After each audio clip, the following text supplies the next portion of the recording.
अस्सलाम वालेकुम teachers and mothers, welcome back to my channel learn with Amna. आज बात होगी 6 का मुसावतों से जोड़। 6 और अलिफ जोड़ेंगे तो बन जाएगा 6 अलिफ 6। 6 और वाव जोड़ेंगे तो बन जाएगा 6 वा 6। 6 और छोटी ये जोड़ेंगे तो बन जाएगा 6 छोटी ये 6 और बड़ी ये जोड़ेंगे तो बन जाएगा 6 बड़ी ये 6। एक्टिविटी की बात करते हैं। 6 से शुरू होने वाले अल्फाज लगाकर जुमला मुकम्मल करें। देश साथ लेकर जा।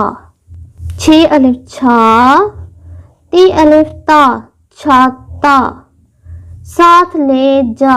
अंधेरे में डैश की आवाजें सुनाई दी। छन छन 6 नून छन, 6 नून छन की आवाजें सुनाई दी। दरात की डैश ठंडी होती है। 6 अलिफ छा, हमजा व ओ नून गुन्ना छाँव ठंडी होती है। बारिश में डैश बहुत काम आती है। छतरी 6 ते छत, रे छोटी री छतरी बहुत काम आती है। इसने मेरा खिलौना डैश लिया, छीन लिया। छिए छीन नून साकिन छीन लिया। आई होप आप इस हिस्से से फ़ायदा उठाकर अपने बच्चों को अच्छे तरीके से पढ़ा रहे होंगे।